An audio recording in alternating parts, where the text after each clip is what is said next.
예수께서는 돈을 만몬의 신이라고 했습니다. 돈은 파워입니다. 돈을 잘 관리하지 않으면 그 파워에 짓눌리고 무너지게 됩니다. 오늘 강의는 성경이 말하는 재정관리입니다. 성서적 재정관리는 돈의 힘, 만몬을 지배하고 싸우는 방법을 배우는 것입니다. 재정관리에 대한 하나님의 뜻을 모르면 돈과의 전쟁에서 결국 패배하게 됩니다.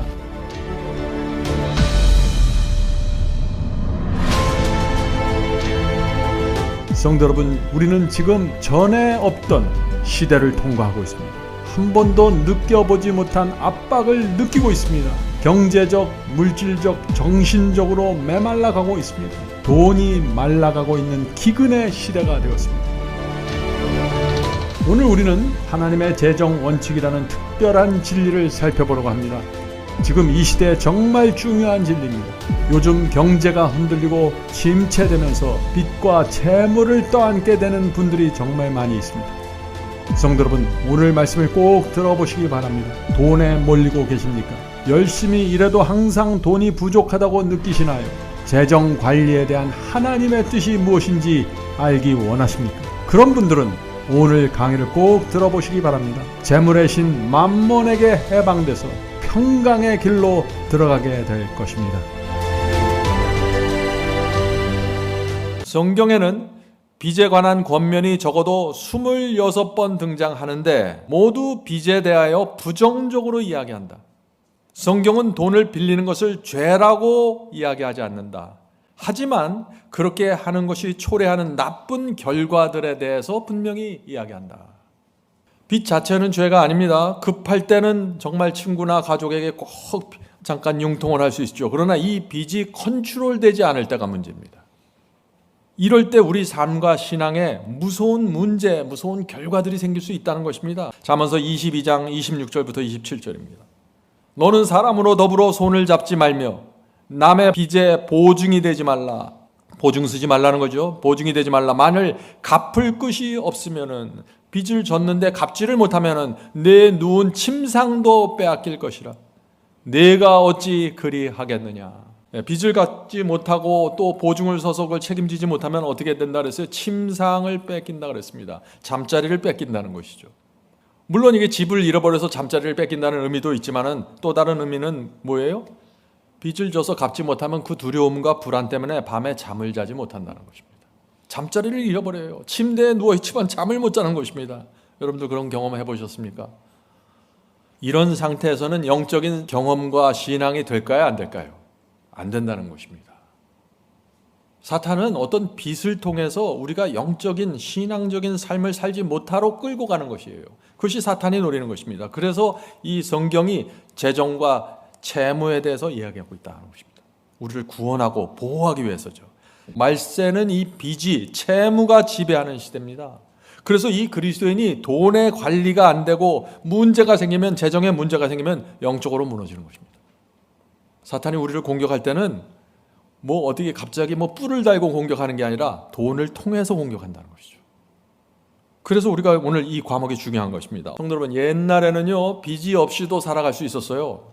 근데 요즘은 빚이 없으면 못 살아갑니다. 그렇죠? 자동차를 살 때도 빚이 있고, 집을 살 때도 빚이죠. 학자금을 할 때도 빚이죠. 빚에서 완전하게 프리가 될 수 있는 데트 프리의 상태로 들어가서 살 수 있는 사람들은 아주 극소수입니다.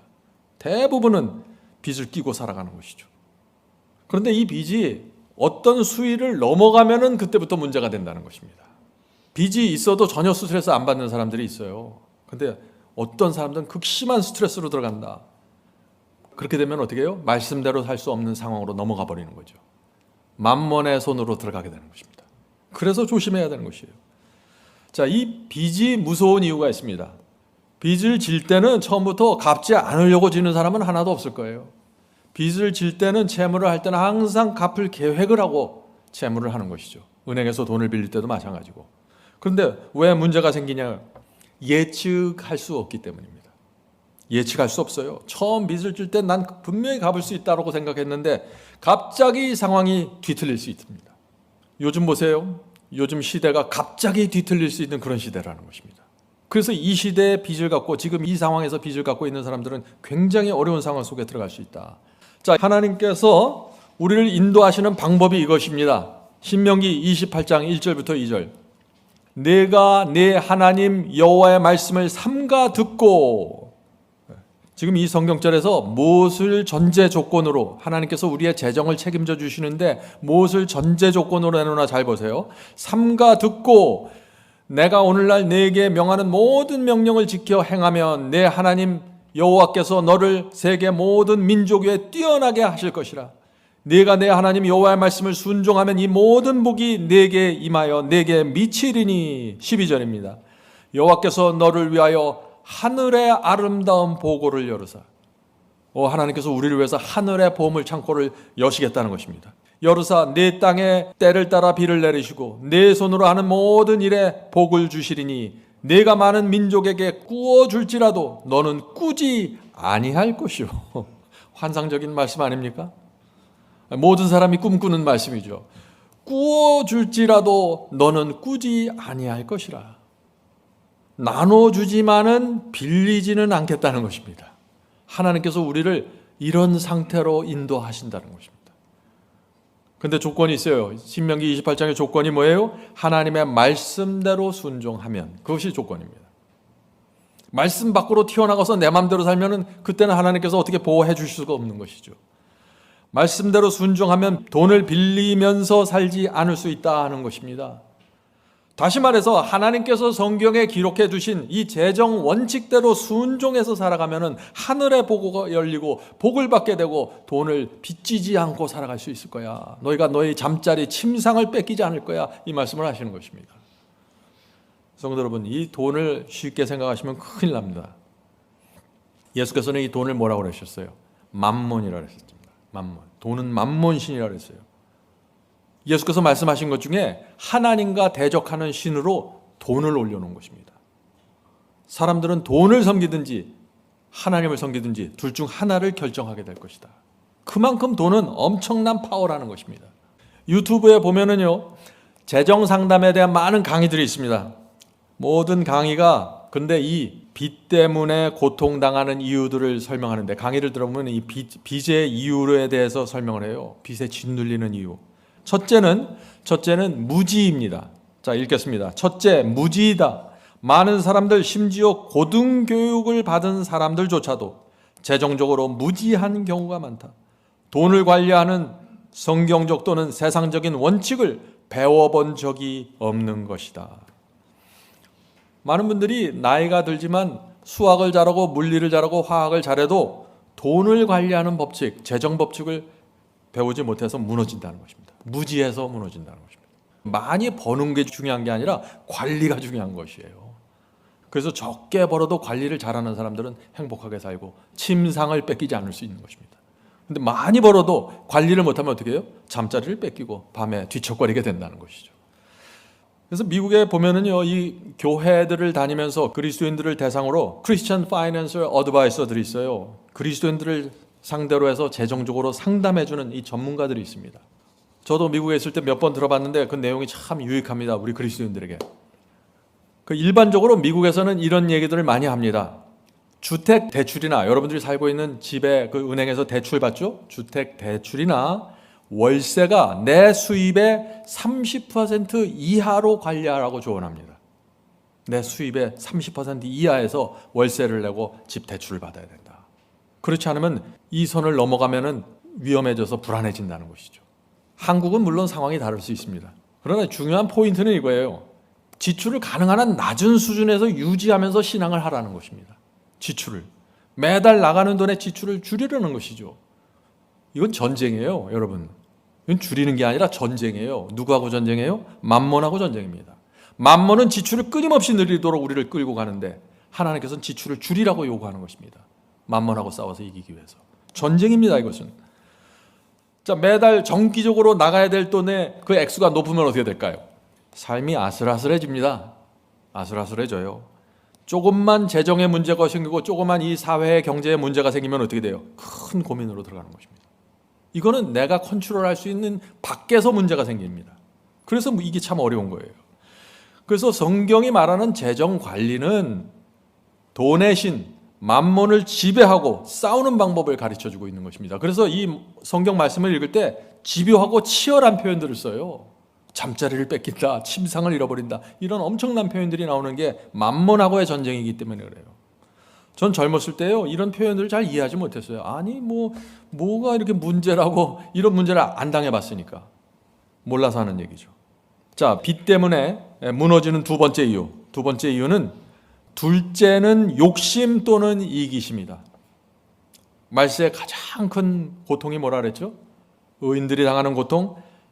이 말세의 모든 사람들이 자기를 사랑하기 때문에 큰 고통 가운데 들어가는 거예요. 욕심, 이기심은 말세의 징조입니다. 자, 계속해서 읽어보죠. 둘째, 욕심 또는 이기심이다. 사람들은 세상이 쏟아내는 광고와 자신의 욕망에 반응하며 자기 능력 이상으로 소비하며 살아간다. 자기 능력에 맞게 지혜롭게 소비해야 된다는 것입니다. 돈을 안 쓸 수는 없어요. 어떤 사람은 구두쇠가 되는데 아니에요. 쓸 땐 써야 됩니다. 무조건 비싼 것이 좋은 게 아니에요. 무조건 싼 것이 좋은 것도 아니고, 물건을 살 때 상황에 따라 적절한 선을 찾아가는 지혜가 필요하다는 것입니다.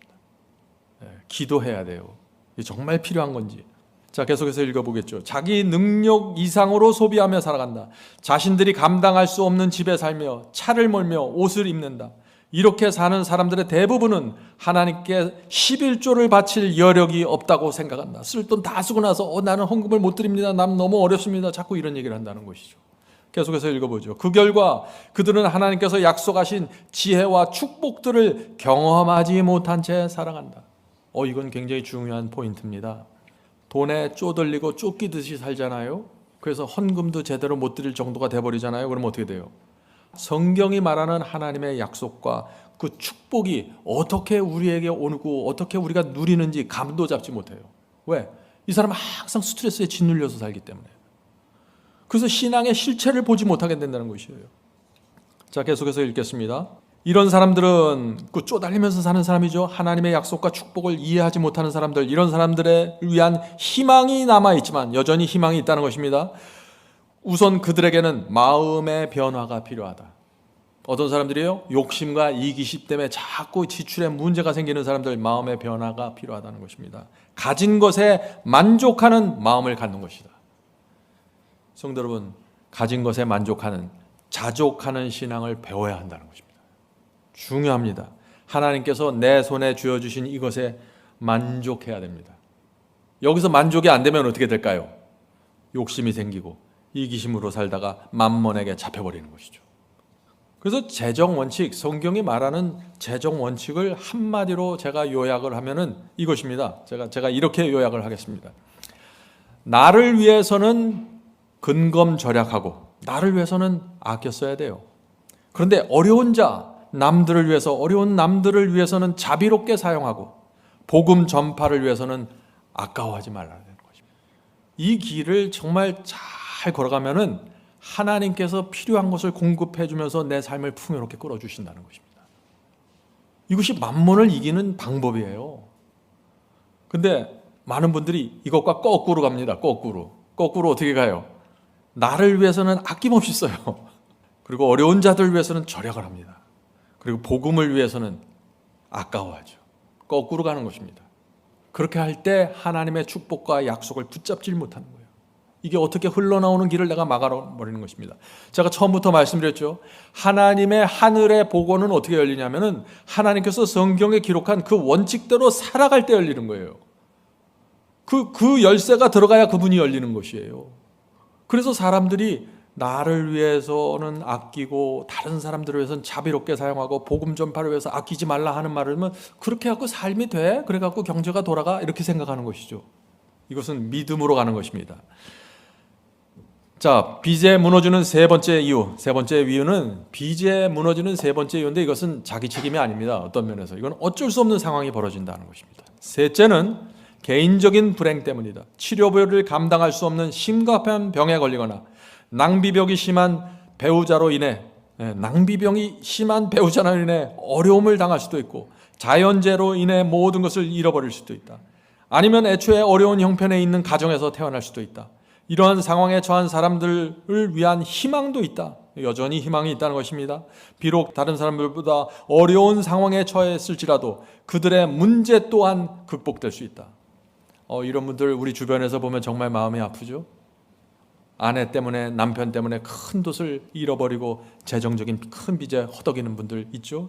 어떤 때는 병에 걸려서 사고로 하나님께서 이들을 불쌍히 여기신다는 것입니다. 우리가 그런데 어떤 이유로 빚을 졌던지 간에 오늘 우리가 나눌 이 재정 원칙을 잘 배우고 우리가 우리의 삶 속으로 끌어들이면은 빚의 덫에서 벗어날 길을 만나게 된다는 것입니다. 여기에 우리의 희망이 있는 것이죠. 자, 하나님의 지도를 따름, 돈을 사용할 때 하나님의 지도하시는 그 길대로 가라는 것입니다. 그리고 거기 풍요로운 삶이 있다는 것이죠. 이거는 많이 벌고 적게 벌고의 문제가 아니에요. 잘 들어보세요. 사실 제가 결혼한 지 3개월 만에 시골을 가게 됐죠. 시골을 가게 되니 어려운 상황에서 살아갈 수밖에 없었습니다.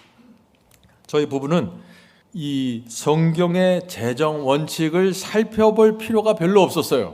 왜 그럴까요? 아주 적은 돈으로 우리가 살 수밖에 없었습니다. 과소비, 사치, 욕심을 낼 수도 없었어요. 그것도 뭐가 있어야 욕심을 내는 거지. 또 빚을 질 만한 상황도 아니었습니다. 그러나 저희 부부의 그 신앙으로 이 문제를 극복했는데 그건 뭐냐면은 진리를 위해서는 우리의 삶을 주님께 바치고 희생해야 된다 하는 이 신앙을 받아들였어요. 저희가 어느 날 저희 부부가 이런 대화를 나눴습니다. 비록 우리가 어려운 살림이지만 남들에게 궁색하게 보이지 말아야 된다. 우리가 나눠주면서 살고 우리의 사람들을, 가까운 사람들 가정에 초청해서 식사 대접을 하면서 삽시다. 이런 생각을 했습니다. 이거 대단한 무슨 구제 활동은 아니죠. 그러나 저희 부부의 이런 단순한 생각을 했지만 하나님께서 저희 가정을 축복하셨고 적은 월급으로 행복하게 살 수 있게 하셨습니다. 많은 사람들의 행복은 돈에서 온다고 생각하죠. 우리 가정의 인컴이 어느 정도 이상이 올라가야 우리 부부가 행복해질 거야. 이런 논리로 들어갑니다. 그것이 만몬이 원하는 방식입니다. 그렇게 되는 게 아니에요. 부부가 한 마음으로 연합하고 하나님께 생애를 드리면은 가난해도 얼마든지 행복할 수 있습니다. 그 주어진 인컴 안에서 하나님께서 매달 내게 주신 그 소득 안에서 두 부부가 만족하고 감사하게 살면은 그것이 행복인 것입니다. 한 번은 부모님이 이제 저희 집에 오셔서 이렇게 말씀하셨어요. 야, 너희는 하나님의 사업을 하면서 어려울 텐데 그래도 겉 보기에는 참 여유가 있고 풍요롭게 보인다. 그런 얘기를 하시는 거예요. 저희 가정에 그런 여유가, 그런 분위기가 있었던 이유가 무엇일까요? 저희는 이 두 가지를 저희 삶 속에서 배운 것입니다. 첫째는 하나님께서 내게 주신 것에 안에서, 하나님께서 그 달에 내게 주신 것 안에서 살아가는 법을 배웠습니다. 둘째는 돈을 쫓아다니면서 살질 않았어요. 그렇게 사니까 저희 가정에 웃음이 있고 감사가 있고 기쁨이 있었습니다. 저는 누구든지 그렇게 살 수 있다고 생각합니다. 돈은 우리가 관리하고 지배해야 할 대상이지 돈을 따라다니는 대상으로 생각하시면 안 됩니다. 돈이 우리를 따라와야 돼요. 아브라함이 가는 대로 돈이 따라왔어요. 아브라함이 돈을 쫓아다녀서 부자가 된 게 아니에요. 아브라함이 양을 치고 일을 하고 한 결과로서 돈이 따라왔어요. 인생을 그렇게 살아야 된다는 것입니다. 어떤 돈에 대한 목적과 재정에 대한 목적을 세워놓고 내가 저것을 점령해야지 하고 올라가는 게 아니라는 것입니다. 자, 그래서 돈을 섬기지 않는, 우리가 돈을 우상으로 섬기지 않는 5가지 재정 원칙을 제가 말씀드리려고 하겠습니다. 첫 번째 재정 원칙은 이것입니다. 한 주인을 섬겨야 합니다. 두 주인을 섬기면 이때부터 만몬으로 손으로 들어가는 것이다. 자, 마태복음 6장 24절입니다. 마태복음 6장 24절. 여러분 잘 아시죠? 한 사람이 두 주인을 섬기지 못할 것이니 혹 이를 미워하며 저를 사랑하거나 혹 이를 중히 여기며 저를 경히 여김이라. 두 주인이 있는데 두 주인 똑같이 마음을 줄 수가 없다는 것입니다. 이 주인을 사랑하면 저 주인을 미워하게 돼요. 사랑은 나뉘어줄 수 없는 것이다. 너희가 하나님과 재물을 겸하여 섬기지 못하느니라. 그래서 하나님과 재물을 했는데 이 재물이 영어 성경에 뭐예요? 매몬입니다. 만몬이에요. 그래서 하나님과 이 만몬신을 겸하여 섬기지 못한다는 것입니다. 그 예수님 시대에 이미 이 돈은 만몬신이었습니다. 강력한 신이었어요. 그래서 예수께서 말씀하시기를 여기 하나님이 있고 그 반대쪽에 돈이 있어, 이렇게 얘기하는 거예요. 그만큼 사람들에게 돈이 강력한 파워로 가는 것입니다. 그래서 돈에 한번 끌려다니기 시작하면 끝입니다. 빠져나올 수가 없어요. 인생의 목적이 돈인가 하나님인가 한 주인을 선택하라는 것입니다. 이것이 돼야 하나님의 재정 원칙 안으로 들어갈 수 있어요. 자, 두 번째 재정 원칙, 하나님을 사랑하는 것입니다. 하나님을 사랑하는 것. 뭐 누구든지 다 하나님을 사랑하잖아요. 그런데 성경은 이렇게 얘기합니다. 요한일서 2장 15절. 요한일서 2장 15절. 이 세상이나 세상에 있는 것들을 사랑치 말라. 누구든지 세상을 사랑하면 아버지의 사랑이 그 속에 있지 아니하니. 하나님과 세상, 하나님과 세상에 있는 것을 함께 사랑할 수 없다고 성경은 말하고 있습니다. 왜냐하면 이것은 사랑이기 때문입니다. 이 남자와 저 남자를 50%씩 사랑할 수가 없어요. 하나를 결정하게 됐어요. 사랑은 올인이에요. 사랑은 나눠줄 수 없는 것입니다. 이것을 사랑하면 저것을 놓쳐버립니다. 성도 여러분, 신앙은 세상을 사랑하지 않으려고 노력하라, 그 말이 아니에요. 하나님을 사랑하라는 것입니다. 그럼 세상은 멀어진다는 거예요. 사랑은 나눠지지 않는 것이니까 자연히 멀어져요. 이걸 하나님의 재정 법칙입니다. 하나님을 사랑하면은 만몬신에서 완전히 빠져버린다는 거예요. 만몬의 계략에서 완전히 자유케 된다. 세 번째 재정 원칙, 영원한 것에 집중하십시오. 영원한 것에. 요한일서 2장 17절입니다. 요한일서 2장 17절. 이 세상도 그 정욕도 지나가되 오직 하나님의 뜻을 행하는 이는 영원히 거하느니라. 모든 것은 지나갑니다. 돈도 지나가고 집도 지나가고 자동차도 지나갑니다. 영원히 남는 것은 무엇이라고요? 하나님의 말씀입니다. 영원히 존재하는 그것을 붙잡고 살라는 것입니다. 여러분, 돈이 부족하고 재정이 어려울지라도 하나님의 뜻을 행하면서 사세요. 그렇게 하면은 사탄이 돈으로 우리를 흔들 수 없어요. 아무리 경제가 그 돈이 부족하면 여기서 어떤 사람은 이기심을 내고 욕심을 내서 돈으로 끌려가 버리는데, 이 사람은 지금 이 세 번째 재정 원칙으로 들어가면 어떻게 돼요? 하나님의 뜻을 행하면서 그대로 가던 길을 가는 것입니다. 만몬의 손에서 벗어나는 것입니다. 자, 네 번째 재정 원칙입니다. 네 번째 재정 원칙은 자족하는 법을 배우라는 것입니다. 자족. 아까 잠깐 말씀드렸죠? 디모데전서 6장 6절부터 8절입니다. 디모데전서 6장 6절부터 8절. 그러나 자족하는 마음이 있으면 경건이 큰 이익이 되느니라. 무슨 얘기예요? 자족해야 경건할 수 있다는 것입니다. 자족할 줄 모르면 어떻게 돼요? 돈에 휘둘리게 된다는 것이죠. 그럼 경건할 수 없다는 것입니다. 우리가 세상에 아무것도 가지고 온 것이 없음에 또한 아무것도 가지고 가지 못하리니 우리가 먹을 것과 입을 것이 있은즉 족한 줄로 알 것이니라. 성도 여러분, 하나님께서 우리에게 공급해 주시겠다고 약속하신 것이 뭐예요? 먹을 것과 입을 것이에요. 벤츠를 약속해 주신 게 아니에요. 하나님께서 약속하신 그것을 받았으면 그거로 만족하라는 것입니다. 그 위에 오는 것은 추가적인 플러스 알파예요.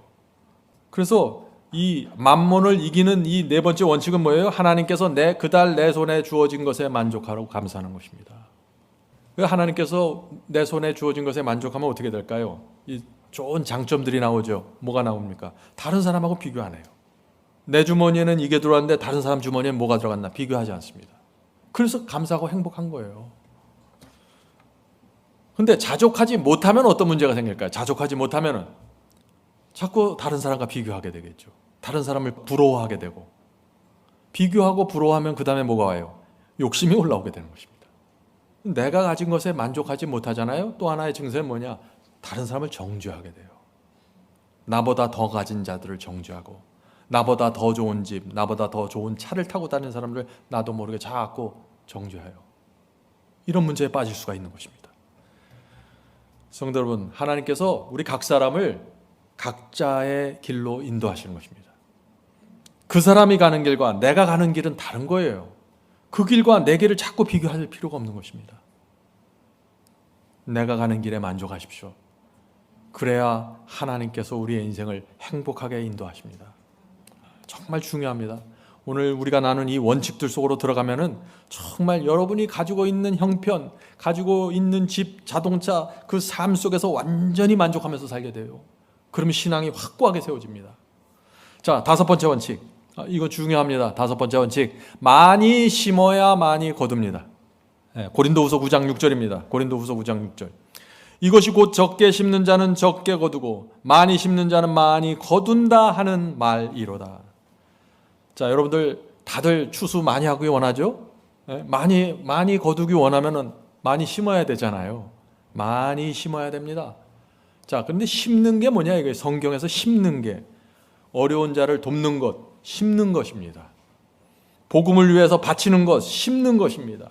외로운 자의 손을 잡아주는 것, 심는 것입니다. 따뜻한 말을 해주는 것, 심는 것이에요. 하루에도 계속해서 심을 수 있어요. 돈이 하나도 없어도 계속해서 심을 수 있어요. 이런 사람들 많이 받게 된다는 것입니다. 얼마나 간단해요. 재정 원칙, 하나님의 재정 원칙은 심는 대로 거두는 것입니다. 제가 한번 이 문제에 대해서 설교한 적이 있습니다. 공중에 여러분들 부메랑 아시죠? 부메랑을 확 던지면 부메랑이 멀리 갔다 돌아오잖아요. 다시 나에게 돌아오잖아요. 축복이 심은 대로 돌아오는 것입니다. 반드시 돌아옵니다.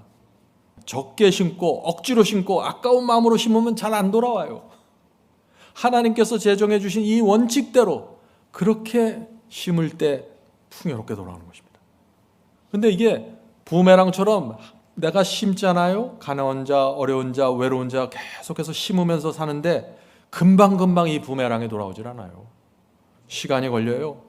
근데 반드시 돌아옵니다. 부메랑을 던지면 멀리 갔다 돌아오잖아요. 이것도 멀리 갔다 돌아오는 것입니다.